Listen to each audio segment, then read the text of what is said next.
Well, what's up guys, and welcome to today's video. I hope everybody is well. Today we are going to be talking all about confidence, how to improve your confidence, and I'm going to share with you my journey of how many years ago I went from a shy and quiet individual to the man that I am today. I don't think I need to explain why being confident is important. It's pretty obvious. If you're a confident person, you'll go further in life. If you're not confident, you're going to be held back. You're going to miss out on a lot of opportunities, and no doubt you'll be extremely frustrated with yourself, like I used to be. So if there's one thing which has massively helped my confidence over the years, that is doing something which makes you feel uncomfortable. Right? Imagine if you did something every day that you're scared of doing. Your confidence would improve massively, and over time you would just care less about what people think about you. Take for example this, I'm walking along the beach, it's a weekend in Dubai, and there's people everywhere, right? There's so many people staring at me right now at this point in time because of my body shape, but most likely because of the fact I'm speaking to a camera. Everyone's like, what the hell is this guy doing speaking to a camera? Who is he? What's he doing? What is going on? Years ago, if I'd tried to do something like this, it would have scared the crap out of me. But I realized in order for me to be better at public speaking, to be better on camera, I just have to put myself into these situations and get used to speaking in front of crowds of people. Now, the other day I sat down with a friend of mine, Aidan OBrien, who's a transformation specialist, and his job is to teach people how to become the most powerful version of themselves. And the reason why I wanted to get him on this video is because he is no stranger to public speaking. He has spoken in front of thousands of people, and he has absolutely no issue at all doing it. So I thought it'd be interesting to get a little insight on his journey, how he became more confident, and how he can help you guys become a better version of yourself too. I guess, I always tell my clients when I coach people one-to-one, like, what do you do best with the least amount of effort? Like, that's like finding your gift, that's finding your truth, as I call it. Like, so when you can find that, you get more confident, right? Because you feel good doing it, you feel more you. And a lot of people who come to me, they want more freedom, they want to be a successful entrepreneur, they want to go from employee to entrepreneur possibly. And they want to learn these skills. I think I have to learn these skills. Like, I want to be a better speaker, so give me body language tips and give me tonality tips. That's later. The first thing is like who you are behind the words. That's what's most important. Mm-hmm. It's like, it's your energy introduces you before you speak. So the first thing we have to find is like, who am I? Ask yourself. No, not who people tell me I should be or who I think I am, because even a lot of your thoughts are just beliefs you've been conditioned into believing from years. Most people, I would say, are not actually living as authentically. That's why stress is high, anxiety, depression. It's why you meet people who are angry, bitter, because they've gone so off track and then they've got stuck in that path. And that's something which I completely agree with, and it just makes so much sense, especially when I think back to some of the professions which I had in my early 20s. I was not fulfilling my purpose at all. I didn't belong there. I knew it was not what I was supposed to be doing with my life.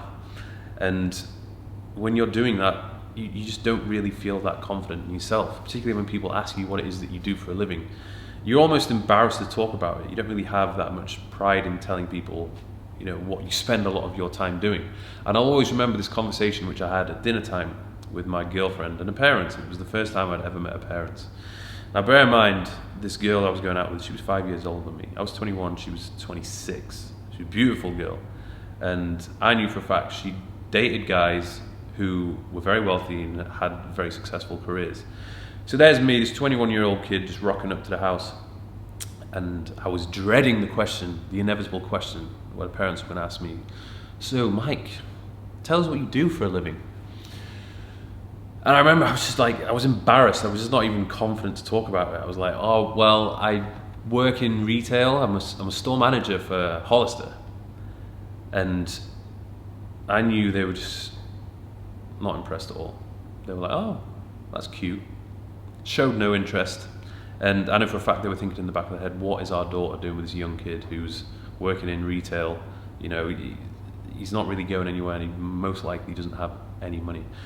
And I remember just being like so uncomfortable throughout that whole conversation and coming out of it and thinking that like this is not what I'm meant to be doing. I'm not even proud about talking to people about what I'm doing for a living. This isn't right. I have to go in search of finding what I'm passionate about, what I'm good at, and what my true purpose is. There's a lot of people who are very confident in everyday life and they can't speak on stage. Mm-hmm. And they're very scared to speak in public.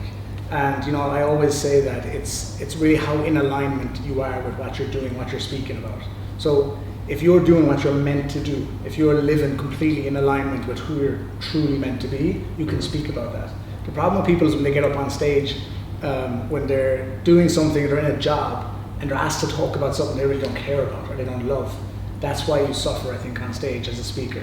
Now, obviously, not everybody is a YouTuber. Not everybody needs to be a pro behind the camera. However, basic camera skills can help when it comes to public speaking and just being a little bit more confident and even just arranging your thoughts. So if you want to practice that, just grab an iPhone, prop it up somewhere in your house and just start talking to it, and that can help a lot.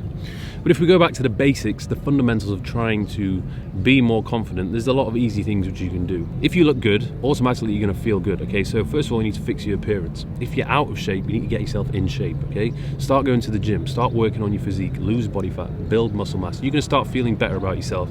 Secondly, sort out your diet, right? If you're eating junk food all the time, your brain's going to be wired differently. You're going to be thinking slowly, you're not going to have any energy, you're going to have sluggish thoughts. You're just not going to be switched on. Your mind is not going to be firing. So start eating better, cleaning up your diet, and automatically you're going to have more energy and you're going to be more switched on. Fix your clothes, right? Automatically, if you start to dress better, you should have more confidence. People are going to actually start looking at you differently as well. So if you're walking around like a scruff, go to the shop, start buying some new clothes. Doesn't even need to be expensive clothes, just clothes that look good. And if you can't dress yourself, go find a stylist or ask one of your female friends to go shopping with you. You also want to get your finances in order. Now, not everybody may be affected by their finances, but I certainly was. Right, back in the day, I had no money. In fact, I was heavily in my overdraft.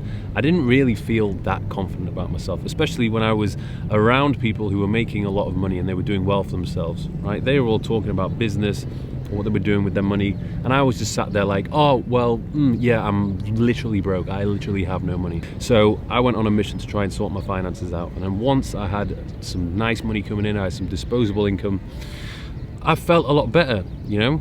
I was not only doing something which I love to do for a living, but I was making good money, and that automatically just gave me that swagger, it gave me confidence. I'd also recommend going traveling, but do it by yourself. Now, I know traveling right now is probably not the best thing to be doing, but once things get back to normal, then I'd recommend you just go book a trip somewhere, but go alone, okay? When you go somewhere by yourself, for some people this can be quite a scary thing to do, right? Most people who go traveling, they go with groups of friends, and they're not really putting themselves in an uncomfortable situation. But if you go somewhere by yourself and you're alone, it almost forces you to go out there, to meet new people, to network, and it gives you confidence knowing that you can go anywhere in the world and you will be okay, you will be content, you will be comfortable. The same thing when I came to Dubai.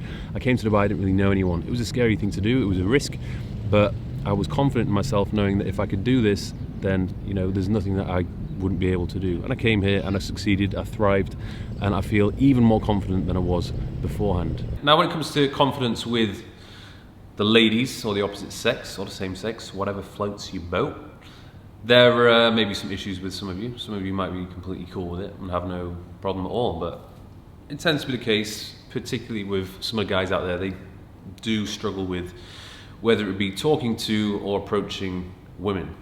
Now, it goes without saying, if you fix all those things I told you before, your appearance, your body, your diet, your mindset, your bank balance, all these things, you're naturally going to feel more confident about yourself, and you should find that approaching girls or talking to girls just naturally becomes easier. But it may still be an issue for some of you guys. Now, something which I used to do in the past, I'll still do it from time to time, is just to naturally just big yourself up, right? Just in your head, just say to yourself, you are the man, you are the top dog, you are the boss, like you are the prize, you are top of the food chain. And this girl is lucky to be even going on a date with you.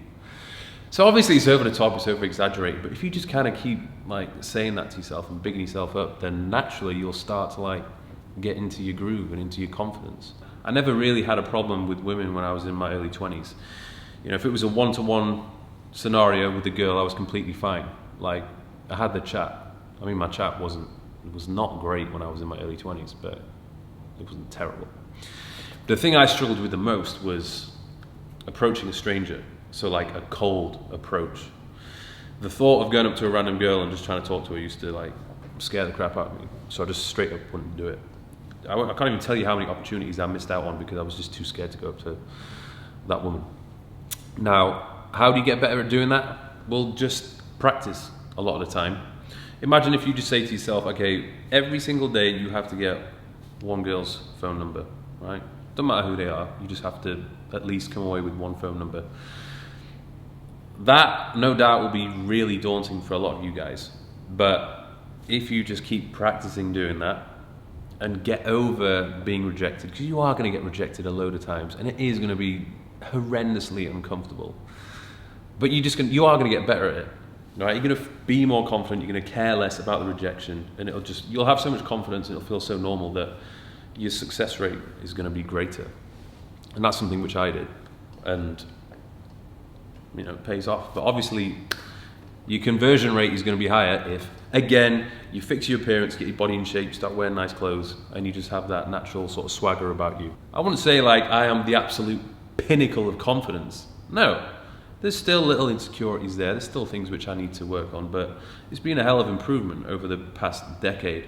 And still to this day, if I'm going to do public speaking in front of like hundreds of people, I'm going to get nervous. It is going to be like, oh yeah, I kind of don't really want to do this. But I know that if I do it, I'm going to feel amazing. I'm going to have overcome a fear. I'm going to have got myself uncomfortable, and I'm just going to be like even better at public speaking the next time round it comes to doing it. So getting uncomfortable is extremely important if you want to progress. So that is the video, folks. I hope this has been helpful to some extent, and that's just a little insight into my journey of how I become more confident. So thank you very much. Give it a thumbs up if you've enjoyed this video, and I'll see you soon.